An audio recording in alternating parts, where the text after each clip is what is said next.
Daith da, Ewi Nakan. Welcome to podcast number 132. Well, I hope you're all okay, because I tell you what, I'm feeling rough as router. I must admit I'm improving a bit, but I've been pretty wished all week, really. It all started, we was going up to England, we did the Bath Half over the weekend, and on the Friday before we went up, Beth said to me, I ain't feeling very good. I'm all shivery, I'm drained and whatever. She said, I don't know if I'll go up to Bath with you or no. But she did. And from my side of things, I didn't think nothing of it. So anyway, me, Beth and Mabon, well, I was going to say we went up together on Saturday, but that's not right, because Mabon went up on the train Friday night. So me and Beth went up Bath. We left late morning. We had to go Bristol to get Mabon over to Bath and that. And we had a good geck around, to be honest, while we was there. And the funny thing is, we was on the bus, and there was all these young maids there, a couple of young chaps. They must have been like teenagers. And they had real strong Bristol accents. And it's the sort of accent you hear on Doc Martin. Now, if any of you ain't from Cornwall and you watch Doc Martin, that's not how we talk. That's how you talk if you live in Bristol. And it sounded just like that kind of thing. So that did make me smile, I must admit. We went into this lovely pub for tea, and they charged us wrong. They charged us for 5 meals instead of 4. So the maid said, well, that's all right, come down to the till afterwards and we'll sort it out. So we went down, and you can tell, dear of her, she was struggling. And she said to us, she said, I'm awfully sorry. She said, we got another branch, and I've come from that branch. And she said, we haven't got tills as complex as that where we're from. So Beth said, well, where are you from? She said, I'm from Cornwall. And believe it or not, she was from Camborne. So that made you think, Christ, that's a small world, really. But anyway, we got it all sorted, got over to Bath. I didn't sleep. I think I only had about 3 hours sleep during the night, which isn't unusual for me if I'm running the next day, to be honest. So we got up, me and Mabon walked to the start. We left our jumpers out with Beth because we thought she'd most probably meet us at the end. And it was blooming cold. But what they do suggest is if you wear an old jumper or something that you don't want anymore, just as the race starts, then you can leave it there on the side, and I don't know if it's Salvation Army, I think, they would recycle it, reprocess it or whatever. Well, the old jumper that I had, that I don't really want anymore, was an old RJ Bray one. And 'twas one he'd gone out of shape, and he'd been there on the Aga drying once, and excuse me, it kind of burnt a bit, the colour went on it. So I thought I'll wear that one up. So it did make me laugh afterwards that if they've handed that one out to somebody else, at this moment in time, somebody in Bristol could be walking around with an RJ Bray and Son jumper on. So if you see it, you know where it come from. So I say there was thousands. I don't know how many took part in the race. I mean, I was number 10,000 and something. But it's funny because the beginning of the Bath Half is downhill. And I was really confident because I've been running the fastest I'd ever run. And I thought, I'm going to beat my record this year.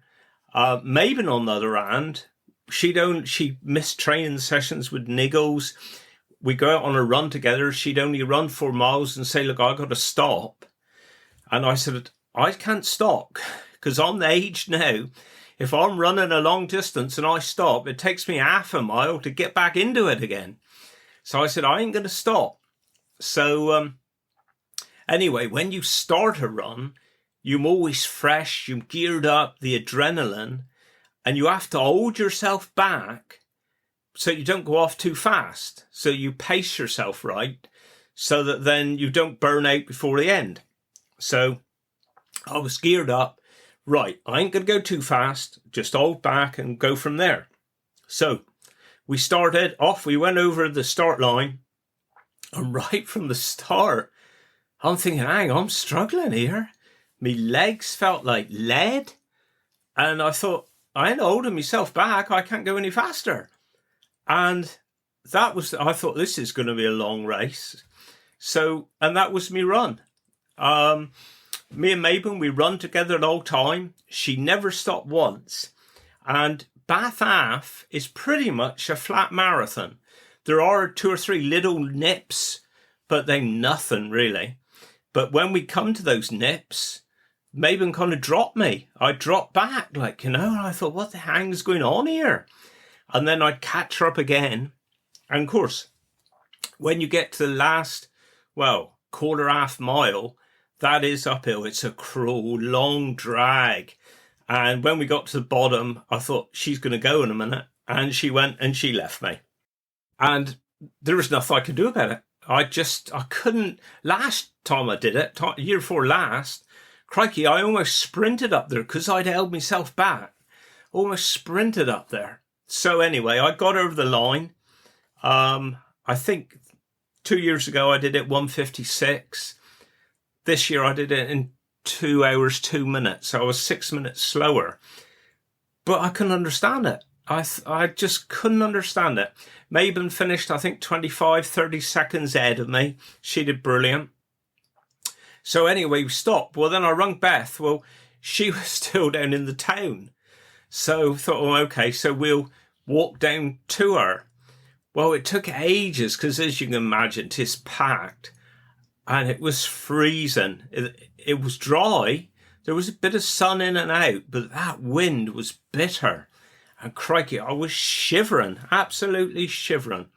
But we got down into town, met Beth and Molly, went in a cafe, had a drink, and then I drove home. And I tell you what, that evening I didn't feel too bad. My legs was fine. I noticed the last couple of years if I had long runs, my legs are fine. But then on for the rest of this week, I've been rough as router. I really have. Fluey, shivering. I went to one funeral, I had 6 layers on. And I know since I've lost weight, I do feel the cold a bit, but I had 6 layers on. And, I've been going to bed early, not sleeping as usual kind of thing. Absolutely worn out. And of course now it's kind of fallen into place. And I'm thinking that on Sunday morning, when I started running, that kind of the man flu, gotta be man flu, whatever it was, this virus I got, had actually started. And that explains how I was struggling from mile 1. Because normally, you just go off too mad.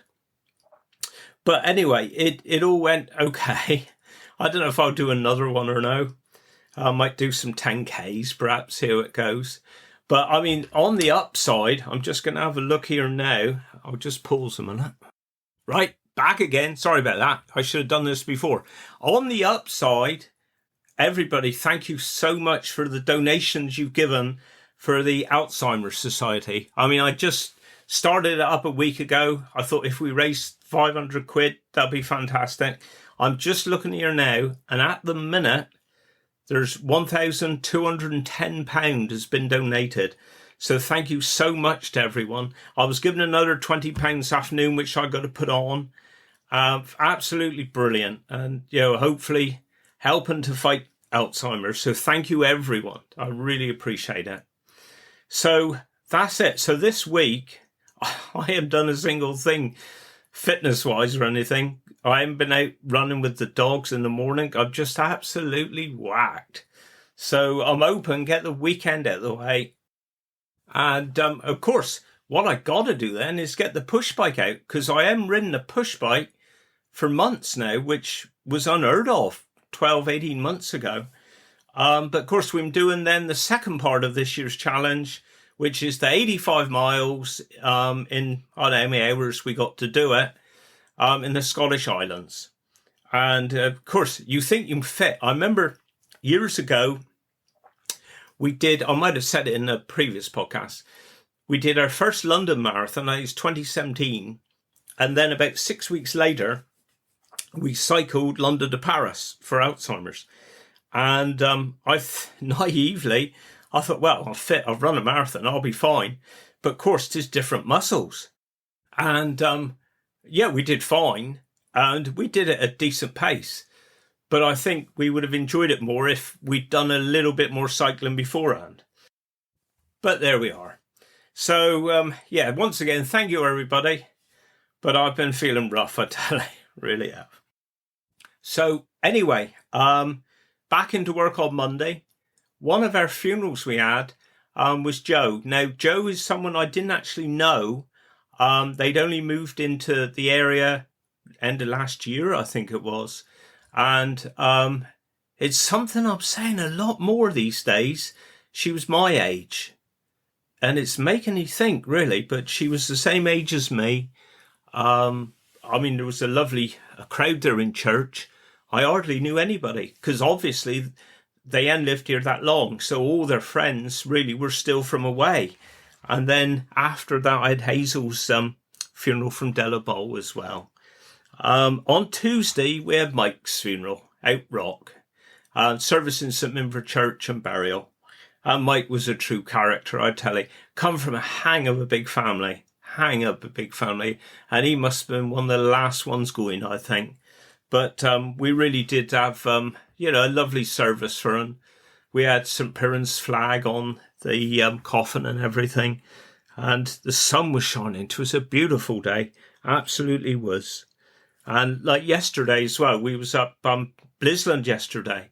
And again, the sun was shining. It was fantastic. We've had a good day today. I've heard on the grapevine that tomorrow we're due for rain, which we'll wait and see, just in time for the weekend, as it usually happens. Today, the first time in quite a while, I'd have to check back, we had no funerals at all. No funerals. I did have a meeting in the morning, which took up a bit of a chunk of time. And then in the afternoon, I was over to the John Betjeman Centre, which is a centre, I know I've talked about it before, for the over 50s in the area. And I was proud they made me a patron there. Trying to think when it was now, 12, 18 months ago, can't remember. But I was so proud they did make me the patron. And Emma got in touch and she said, we've had the kitchen refurbished, which I knew was on the cards and the work was taking place and everything. And she said, we'd be honoured if you come over and cut the ribbon. So she said, we're going to have trustees there, volunteers and everything, just to come to a little, ceremony to reopen the refurbished kitchen officially. So I said, yep, no problem at all. So Emma did a little introduction. And then it was my turn. I just spoke for a little bit, just congratulated on really, because the centre seems to be going from strength to strength. It's a thriving little place down there. It really is. And I also kind of remembered back, I mentioned to him, because the original committee that even thought about doing it was Gordon Kinsman Barker was one of the main ones, but my father Ron, he was also on the committee, and I remember he went to loads of meetings about starting this centre. And I said to him there today, if they could come back now and see what 'tis like, I'm sure they'd be over the moon. Really am. So yeah, anyway, I did my little speech. I had the photographer there. I expect the photo will come up. I'll put it on my Facebook page if it do. And then I cut the ribbon. And then 'twas over to Elliot. Now, Elliot's the chair of the trustees, and he gave a nice little talk as well. But 'twas a lovely little afternoon, really, and nice to have an hour away from work before getting back and cracking on with a bit more paperwork. So there we are. So that's been me week, really. Now, because I've been feeling a bit wished, I am actually got round to doing an interview this week, which is terrible, really, because that's 2 weeks running now. But I will crack on and make sure I do one next week. So I think it might be a bit shorter one this week. But somebody did ask me last week, because it's funny, since I've started doing the podcast, I get all these inquiries now about Cornish matters, Cornish translations and whatever. And a lot of them I can answer. A few of them I do struggle with. But somebody was asking, well, where does the shield with the 15 little round discs, they said, Where did that come from? Can you talk about that on the podcast? So I thought, well, seeing I've got a few minutes to fill up tonight, perhaps I'll do it now. So what they're talking about, if you look at the Cornish shield, it's 15 gold bezants. Now, bezants was coins, old Cornish coins, and they was placed like in a triangle on a black field. And you see them, there's 5 at the top, 4, 3, 2, 1 kind of thing. And then always, or not always, but mostly underneath as well, you got the words on an aggle, which I've most probably done before in me Cornish translation. If I am, you've got a bonus one tonight, but on an aggle, which is one and all. And that is the motto, which is linked closely to the coat of arms of the Duke of Cornwall. And it features on the shield with the 15 bezants. So what is suggested is that the motto's origin comes from the people of Cornwall, and basically they all got together raising the ransom to free the Duke of Cornwall, who was captured by the Saracens when he was out fighting during the Crusades. And 15 bezants on the shield represent the ransom that was paid to the Saracens. And then the motto, one and all, symbolised the unity and the collective spirit, effort of all the Cornish people in raising the money. So that's where the 15 bezants come from. Say 'twas coins, and 'twas like the ransom that was raised to free the Duke of Cornwall when he was captured. So there we are. So I think what I'll do now, do a little Cornish bits. I'm sorry 'tis a bit shorter tonight, but 'tis one of they things. But I think for my Cornish word of the week, I think I'll do the Cornish word for railway, because the John Betjeman Centre is in the old railway buildings here at Wadebridge. So I thought it might be appropriate if I did that this week. So the Cornish word for railway is hinshorn, hinshorn.